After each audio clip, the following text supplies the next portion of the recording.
Good morning student. आज अपन अपने जो चैप्टर चल रहा था क्लास 8 का अध्याय नंबर प्रथम, जिसका नाम था फसल उत्पादन एवं प्रबंधन, उसको और आगे बढ़ाते हैं। जिसमें पहले वीडियो में अपन ने पढ़ा था फसल किसे कहते हैं और फसलों का वर्गीकरण कैसे करते हैं और कौन कौन से वर्गीकरण में अपन ने जैसे रबी की फसल पढ़ ली थी, खरीफ की फसल पढ़ ली थी।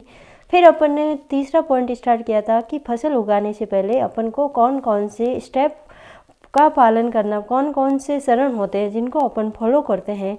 जैसे पहला अपन ने पढ़ा था इसमें कि मिट्टी को तैयार करना होता है, इसको मैंने अच्छे से पढ़ा दिया था। मिट्टी कैसे तैयार होती है, क्या उसमें साधन यूज होते हैं, ठीक है। फिर अपन ने पढ़ा था बुआई, कैसे बुआई की जाती है, उसके बारे में अच्छे से पढ़ लिया। मुझे उम्मीद है कि यहाँ तक आप लोग अच्छे से पढ़ के एवं समझ के आए होंगे, ठीक है।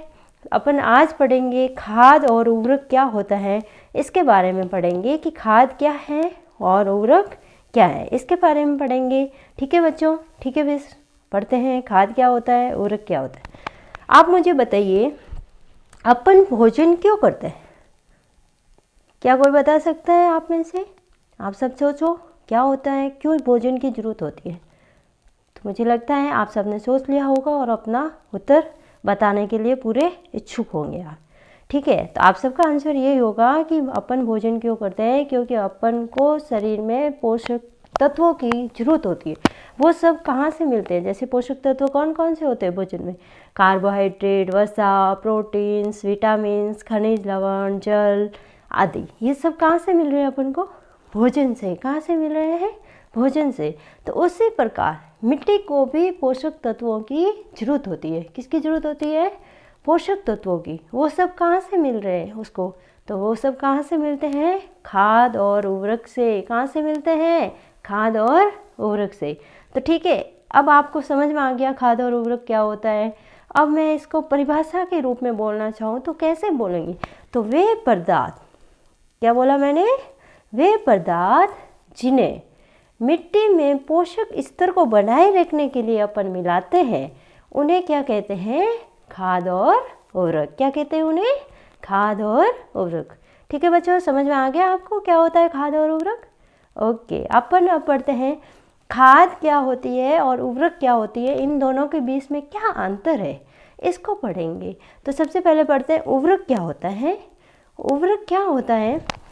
तो उर्वरक क्या होता है? एक मानव निर्मित पदार्थ होता है जो कि मनुष्य के द्वारा बनाया गया है। खुद प्रकृति से नहीं बनाया, उसको किसने बनाया है? मानव ने। उसे क्या कहेंगे? उर्वरक। खाद क्या होता है? ये एक प्राकृतिक पदार्थ है। नाम से समझ में आ रहा है प्राकृतिक। प्राकृतिक मीन्स वो प्रकृति से खुद बना है, उसको किसी ने नहीं बनाया, प्रकृति की ही देन है। इस कारण इसे क्या कहते हैं?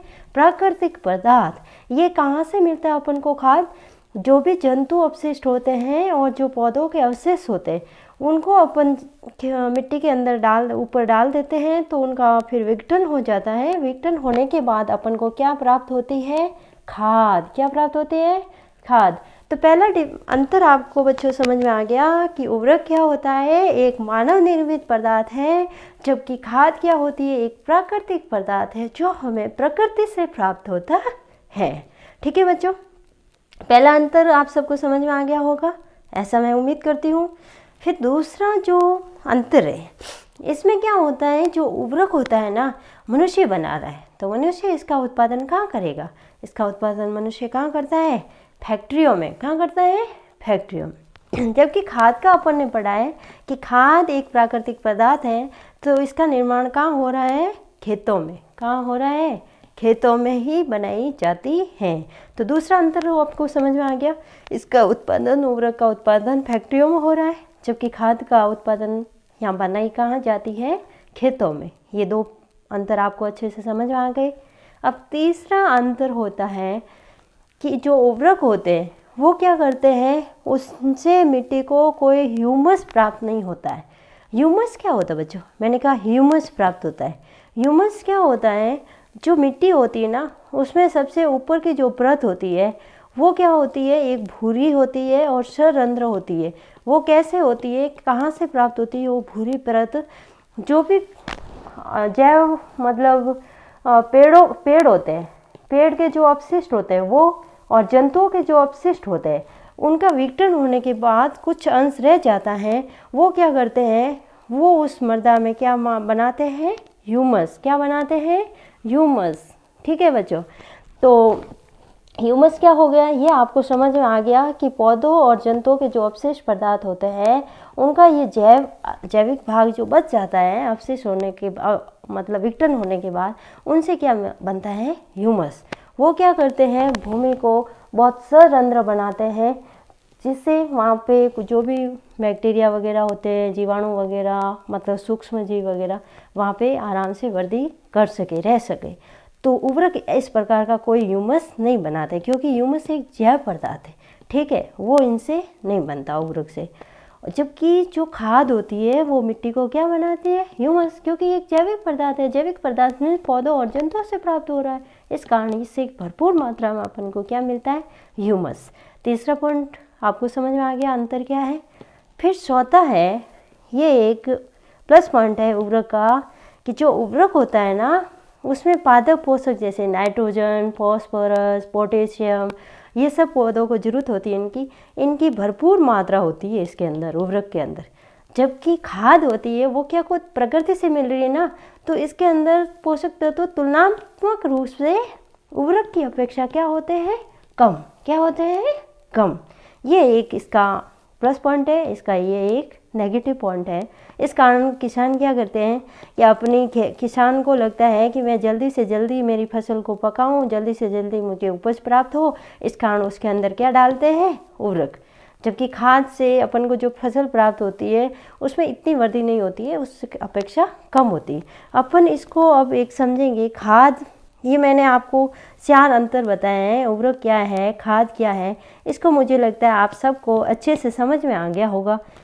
वापस रिपीट करते हैं एक बार कि मैंने पहला क्या अंतर बनाया, आप सब बोलो मन में मेरे साथ साथ, कि उर्वरक एक मानव निर्मित पदार्थ है, जबकि खाद कैसा पदार्थ है, प्राकृतिक पदार्थ। दूसरा क्या बताया कि उर्वरक एक मानव निर्मित है, इस कारण वो कहाँ उत्पादन हो रहा है उसका, फैक्ट्रियों में, जबकि खाद क्या है, कहाँ बनाई जा रही है, खेतों में। तीसरा बताया मैंने पॉइंट कि उर्वरक होता है उसमें ह्यूमस प्रचुर मात्रा में होता है, जबकि इसमें प्रचुर मात्रा में नहीं होता है उर्वरक में, जबकि खाद में प्रचुर मात्रा में ह्यूमस का प्राप्त होता है। फिर एक उर्वरक का प्लस पॉइंट मैंने बताया था, वो चौथा था पॉइंट, कि इसमें नाइट्रोजन जो भी पोषक तत्व वो भरपूर मात्रा में होते हैं, इसमें तुलनात्मक, खाद में तुलनात्मक रूप से कम होते हैं। ठीक है बच्चों, ये चीज़ आपको समझ में आ गई। इसमें मैंने जो बताया वो आपको, अब आपको ये बताना है मुझे कि खाद और उर्वरक में से अपन को ये पता करना है कि खाद बेटर है या उर्वरक। अपन ने क्या किया, एक क्रियाकलाप किया। इस क्रियाकलाप में मैंने क्या किया, मैंने मूंग के बीज लिए। किसके बीज लिए, मूंग के। किसके, मूंग के। उन मूंग के बीजों को मैंने क्या किया, बाहर ही मैंने क्या किया, उसके अंदर मूंग के बीजों के अंदर पानी डाला, रेत के अंदर डाला उसको और पानी डाल दिया। फिर उनसे छोटे वो अंकुरित हो गए। ठीक है, उन अंकुरित मूंग के बीजों को मैंने क्या किया, 3 गमले लिए, गमला नंबर जिसका नाम रखा मैंने A, B और C। क्या नाम रखा, A, B, C। फिर क्या किया, मैंने तीनों नवोद्भिद समान आकार के थे, उनको गमले नंबर A, B और C में डाल दिया। ठीक है बच्चों, फिर मैंने क्या किया, गमले A के अंदर मैंने क्या किया, मिट्टी डाली और उसके साथ क्या डाली, खाद। क्या डाली मैंने, खाद। क्या डाली इसके अंदर, खाद। गमले B में मिट्टी के साथ मैंने क्या डाला, उर्वरक। क्या डाला, उर्वरक। और इसके अंदर सिर्फ क्या रखी मैंने, मिट्टी, कुछ नहीं डाला, ना तो उर्वरक ना खाद डाली। पहले में तो मैंने डाली है मिट्टी के साथ खाद, दूसरे में डाली उर्वरक, तीसरे में मैंने क्या डाली है, मिट्टी। क्या बच्चों आप मुझे इस चित्र को देख के बता सकते हो कि कौन से गमले में पौधों की वृद्धि ज़्यादा दिख रही है आपको? आप सबको दिख रहा है चित्र, अच्छे से दिख रहा है? ठीक है, तो आप मुझे बता सकते हो कौन से गमले में ज़्यादा वृद्धि दिख रही है आपको? आप सब ध्यान से देखो, दिख रहा होगा आपको कि गमले B के अंदर आपको दिख रहा है कि पौधे की वृद्धि सबसे ज़्यादा है। तो आप मुझे बता सकते हो कि B के अंदर ज़्यादा क्यों हुई वृद्धि इन दोनों से? तो सीधा सीधा है, इसमें तो आपने ना तो खाद डाला है ना उर्वरक डाला है, ये तो सबसे कम हो गया। फिर रही बात इनकी खाद और उर्वरक की, तो खाद और उर्वरक में मैंने अभी क्या बताया था आपको, लास्ट प्लस पॉइंट इसका एक अंतर में बताया था कि इसमें पोषक तत्व प्रचुर मात्रा में होते हैं इसकी तुलना में। इसमें नाइट्रोजन, फास्फोरस, पोटेशियम बहुत ज़्यादा मात्रा में होते हैं, इस कारण उर्वरक की जो वृद्धि होती है फसल की वो ज़्यादा होगी। ठीक है, ठीक है बच्चों, ये आपको सही समझ में आ गई। ए की वृद्धि, बी की वृद्धि, ए, बी और सी को देखने पे पता चल गया है कि कौन सा बेस्ट होता है, खाद बेस्ट है या उर्वरक बेस्ट है, ये चीज़ आपको समझ में आ गई। और इसमें क्या अंतर होता है खाद और उर्वरक में, ये आपको अच्छे से समझ में आ गया होगा। ठीक है, अब मैं आगे बढ़ती हूँ कि अपन ने पढ़ा खाद और उर्वरक में से जो बेस्ट होता है वो खाद होती। क्यों होती है खाद बेस्ट? उर्वरक में वृद्धि तो ज़्यादा होगी, बट वो उर्वरक होता है वो इतना बेस्ट नहीं है फसलों के लिए जितना खाद है, क्योंकि खाद से आपको कोई भी नेगेटिव इफेक्ट नहीं मिलता। उस पौधे की वृद्धि जरूर कम होगी, पर जब वो मिट्टी के लिए बिल्कुल भी गलत नहीं है। उसमें क्या होता है, उर्वरक में तो अपन को मनुष्य के द्वारा निर्मित होने के कारण उनकी वृद्धि को बढ़ाया जाता है, बाकी मिट्टी की जो संरचना होती है उसमें कोई उल्टा इफेक्ट करते हैं, जबकि खाद होती है वो मिट्टी की संरचना को और अच्छा बनाती है। तो क्या क्या खाद से लाभ होंगे इसके बारे में पढ़ते हैं अपन। पहला है कि जो खाद होती है वो क्या करती है, मिट्टी की जो जल धारण क्षमता होती है ना उसमें क्या करती है, वृद्धि। मिट्टी की ज़्यादा से ज़्यादा पानी को अवशोषित करती है, उसमें ये वृद्धि करती है खाद। दूसरा पॉइंट होता है, अपन ने पढ़ा था कि ह्यूमस की मात्रा को बढ़ाती है, मीन्स मिट्टी को भुरभुरी और क्या बनाती है, सरंध्र। अगर मिट्टी सरंध्र में छोटे छोटे उसमें छिद्र होंगे तो गैसों का विनिमय आसानी से होगा। ठीक है, और सरंध्र होगी और बीच में थोड़ी बहुत जगह होगी तो वहाँ पे कौन वृद्धि करेंगे, जीवाणु। तो जीवाणुओं की संख्या में वृद्धि होगी तो वहाँ पे जीवाणु खुद और पोली कर देंगे मिट्टी को और फसल की ज़्यादा वृद्धि होगी। ठीक है, जैविक खाद से मिट्टी का गठन का क्या हो रहा है, सुधार। ये चीज़ आपको समझ में आ गई। खाद के क्या लाभ है, 4 लाभ देखे अपन ने, 1 2 3 4, चारों ही आपको अच्छे से समझ में आ गया। ये भी समझ में आ गया कि खाद और उर्वरक में से कौन क्या अंतर है और कौन बेस्ट है। ठीक है, खाद और उर्वरक कब डाले जाते हैं ये भी सही समझ में आ गई। अब अपन पढ़ेंगे फसल चक्रण क्या होता है। किसके बारे में पढ़ेंगे, फसल चक्रण के बारे में। अपन ने ऊपर पढ़ा है कि जो भी खाद और उर्वरक डाल रहे हैं अपन, वो क्यों डाल रहे हैं, मिट्टी में पोषक तत्वों की प्रतिपूर्ति के लिए डाल रहे हैं। ठीक है, तो फसल चक्रण क्या होता है, मेरे खेत में जब अपन फसल उगाते हैं, हर किसी के खेत में जब भी आप फसल उगाते हैं किसान वहाँ पे, तो किसान क्या करते हैं, अगर हर बार एक ही फसल को उगाए, बार बार उसी जगह, जैसे बाजरा की फसल उगाई और नेक्स्ट टाइम अगर जब भी वो खरीफ की ऋतु आती है, एक बार मैंने बाजरा उगाया वहाँ पे, नेक्स्ट आप वापस खरीफ की फसल उगाते हैं, तभी मैंने उसी जगह बाजरा उगाया। ठीक है, और दूसरी बार मैंने क्या किया, नेक्स्ट 3rd ईयर पहले मैंने वहाँ पे क्या उगाया, जो फलीदार पौधे होते हैं उनको उगाया। किसको, फलीदार पौधों को। फिर मैंने वहाँ पे नेक्स्ट ईयर वहाँ पे क्या उगाया, बाजरा। सपोज खरीफ की नेक्स्ट ऋतु आई उस समय बाजरा उगाया। ठीक है, ये तो है कि मैंने दोनों समय सेम उगाया। फिर मैंने इधर क्या किया, दूसरे वाला जो खेत था मैंने एक बार उधर फलीदार पौधे उगाए, दूसरी बार मैंने क्या उगाया, बाजरा। तो अपन देखते हैं कि जो फलीदार पौधे होते हैं, जब उसकी जगह अपन नेक्स्ट टाइम अगर उधर बाजरा उगाते हैं तो वो ज़्यादा वृद्धि करता है। आप देखना खेत में जाके, बाजरा उगाया था उसी जगह आपने बाजरा उगाया तो वो इतनी वृद्धि नहीं करता। अगर आपने फसल को परिवर्तित करके उगाया है तो वो ज़्यादा वृद्धि करता है।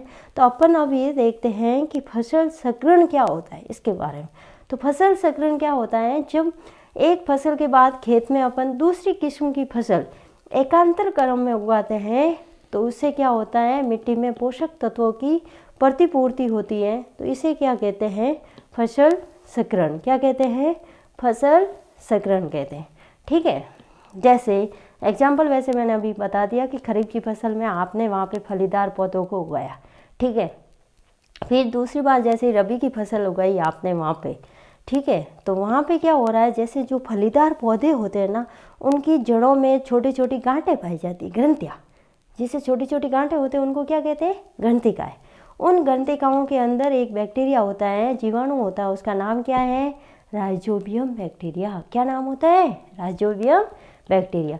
वो राइजोबियम बैक्टीरिया क्या करता है, जो वायुमंडल में नाइट्रोजन होती है ना उसका स्थिरीकरण करता है। वायुमंडल में जो नाइट्रोजन होती है उनका पौधे सीधे यूज नहीं कर सकते, सीधे उसको उपयोग में नहीं कर सकते, उनको जीवाणुओं के द्वारा नाइट्रोजन उत्पादों में परिवर्तित किया जाता है।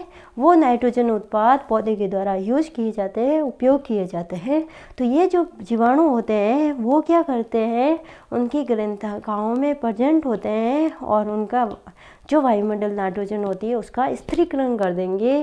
तो वहाँ पे जो मृदा होगी, मिट्टी होगी, उसमें आपको नाइट्रोजन तत्वों की भरपूर मात्रा मिलेगी। तो नेक्स्ट आप जब नेक्स्ट ऋतु में आप रबी की फसल उगाओगे, वहाँ पे तो जो फसल खरीफ की थी उसने नाइट्रोजन पोषक तत्वों को वहाँ पे बहुत प्रचुर मात्रा में किया है, तो आपको वो रबी की फसल होगी वो अच्छी होगी।